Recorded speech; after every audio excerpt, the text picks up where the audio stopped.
Hey everyone, I basically want to come and do another short video showing you all exactly what I displayed to my class, the Punnett square. Before I get into that, it needs to be first understood that the oldest individual to ever be found on the face of the earth was a woman given the name of Lucy, who was African. She was found in South Africa. This literally ended all arguments that anyone on the face of the earth did not come from African people. That means that African people are the father and the mother of the entire universe. Now, the Punnett square. This is what a Punnett square is. This is what we use in science to display genes and genotype. This right here is 5 groups of people, the 5 groups of people of color. You have the black, who is the African, the brown, who is considered the Middle Eastern, the red, who is considered the Native American or the Latin. You have the yellow, who's considered the Asian, and the white, who's considered the European, just to keep it simple. Now, these 2 big X's display the African, because we are genetically dominant. Anyone that doesn't understand that black people are genetically dominant is a person that has first been miseducated on themselves. We've been taught to think that we're inferior, but the science behind it is all black people are genetically dominant. Now, those 2 small X's are white people, recessive. White people are a recessive gene. That means that when they have children with a black man or a black woman, all of the children will have the recessive allele masked by the dominant allele. So when you look at Thandie Newton from Norbit, she has a British father and a Nigerian mother, but she still displays blackness because blackness is dominant. When you look at Barack Obama, who has a Kenyan father and a white mother, he will still be black because black is the masker of his white. It's literally dominant. The same thing goes for Tiger Woods. So literally, anytime a black has a child with the brown, the child is now black. Black has a child with the red, the child is black. Yellow, white, the exact same thing. This is where racism comes in. White people are literally 16 to 18% of the entire world population, making them the minority. The thing about whiteness is it's a recessive gene. So you literally have to have 2 white parents in order to be white.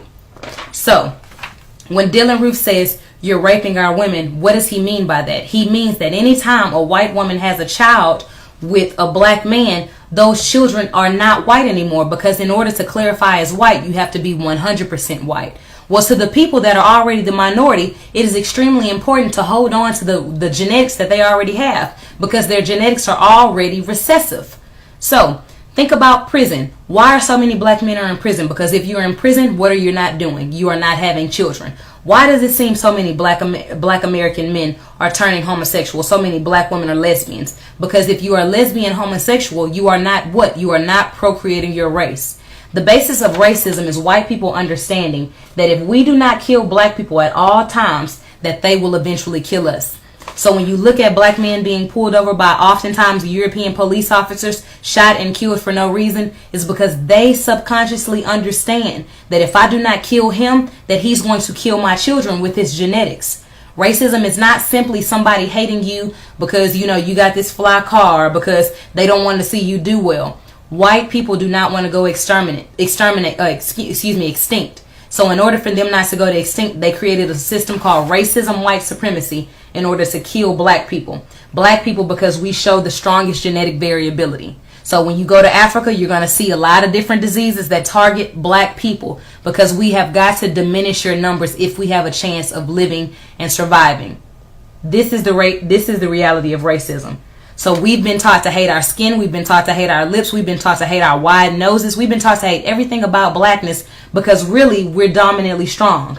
Think about Venus and Serena Williams dominating in tennis. Think about Tiger Woods dominating in golf. Think about all of the amazing, basketball players that have played in the NBA, amazing NFL players. The majority of those individuals, if not always, are people of African descent, are black people. That's not coincidental, because we are genetically strong. We are genetically stronger than any individual on the entire face of the earth, and the European knows that. So if he wants to live for the next 200 years and have blue-eyed, blonde-haired children, then that means unfortunately he has to kill us. Understand, overstand, wake up, love being black.